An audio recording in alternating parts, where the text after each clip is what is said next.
আমার জিন্দগিতে সালা বহুত গরম হয়েছিল। মটকা সালা অনেক গরম করেছিল, কিন্তু মনে হচ্ছে এবার ঠান্ডা বরফ হতে হবে।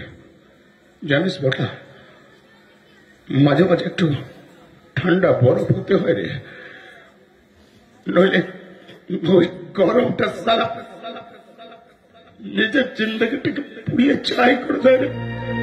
কি বলছে বলবো নি? যা সালা যা, একটা থাকতে দে আমাকে, একটা থাকতে দে। মা কসম, তুমি আর মদ খেও না গুরু, তুমি আর মদ খেও না। মা কসম, মা কসম।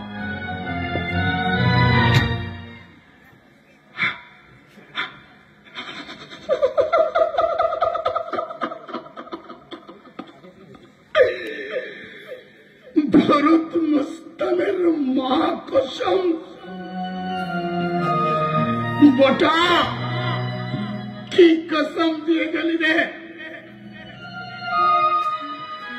মা? ও মা, একবার এসো না মা। সেই 7 বছর বয়স থেকে চলছি গো মা।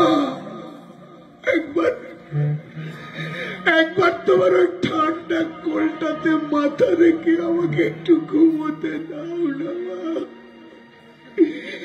একটু ঘুমোতে দাও না মা।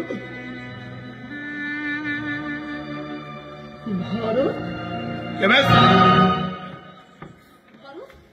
তুমি আজ কাঁদছো? ভরত মস্তানের চোখে জল?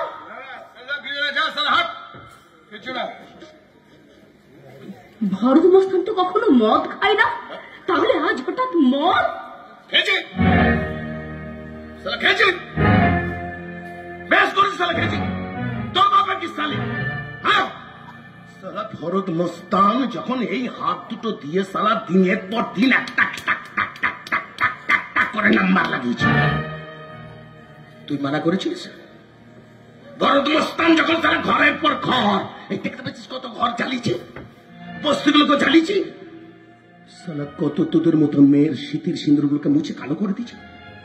বারণ করেছিলিস না? মানে তো সালা আজকে মদ খেলে বারণ করছিস কেন?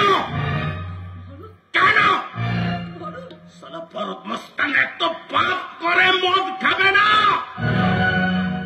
হরলিক্স খাবে, ভরত সালা মধু খাবে, সালা দুধু খাবে, সালা জ্ঞান দিচ্ছে সালা। ভরত, আমি যদি তোমাকে আর ওসব কাজ করতে না দিই? কে বলছে সালা? ভরিতা না করি বলছি। শোনো ভরত, এই হতভাগিনী মেয়েটা তোমাকে নিয়ে স্বপ্ন দেখতে শুরু করেছে। ভরত, মটকা গরম করবে না একদম, যা এখান থেকে। আচ্ছা ভরত, তোমার ঘর বাঁধতে ইচ্ছে করে না? কাউকে ভালোবাসতে ইচ্ছে করে না?